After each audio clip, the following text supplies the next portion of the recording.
അസ്സലാമു ഏക വ്യത്യാസങ്ങൾ പരീക്ഷണങ്ങളുടെ ഭാഗമാണ്. നഷ്ടപ്പെട്ടവർ ക്ഷമിക്കുമ്പോൾ ആ നഷ്ടവും വലിയ നന്മയായി മാറുന്നു. നന്മ ലഭിച്ചവർ അവയെ ഇലാഹി പ്രീതിയിൽ ഉപയോഗപ്പെടുത്തുമ്പോൾ അവർക്ക് നന്മ ലഭിക്കുന്നു. ചുരുക്കത്തിൽ നന്മകൾ വാരിക്കൂട്ടാൻ കഴിവുള്ളവരാണ് നാം എല്ലാവരും. സത്യവിശ്വാസിക്ക് ഇതെല്ലാം തരണം ചെയ്യാൻ ഇത് തന്നെ മതിയാകും. ഗസയിലെ ദൃശ്യങ്ങൾ നോക്കൂ. ഈ ഘട്ടത്തിലും അവർ കപ്പിലേക്ക് കൈകൾ ഉയർത്തി അവർ പ്രകടിപ്പിക്കുന്ന ആത്മവിശ്വാസം അവർക്ക് എവിടെ നിന്നാണ് ലഭിക്കുന്നത്? അതാണ് ഈമാനിന്റെ ബലം. തിരു ജീവിതത്തിൽ ഇത് നമുക്ക് തെളിഞ്ഞു കാണാം. ആയിഷ ബീവി നാണെന്ന് പറയുന്നു, ഒരിക്കൽ തിരുനബി സല്ലല്ലാഹു അലൈഹി വസല്ലം മഹദിയുടെ അടുത്ത് വന്ന് ചോദിച്ചു, കഴിക്കാൻ എന്തെങ്കിലും ഉണ്ടോ?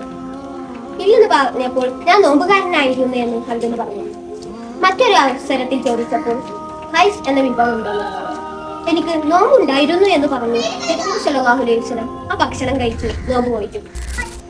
നോക്കൂ, ഇല്ലാത്ത ഘട്ടത്തിലും അസ്വസ്ഥത കാണിക്കാതെ റബ്ബിലേക്ക് മനസ്സ് തിരിഞ്ഞിച്ച് നോമ്പെടുക്കുകയാണ് തിരുനബി സല്ലല്ലാഹു അലൈഹി വസല്ലം. ഉള്ളപ്പോൾ നന്ദി കാണിക്കുന്ന ഏറ്റവും വിനീതനായ അടിമയും.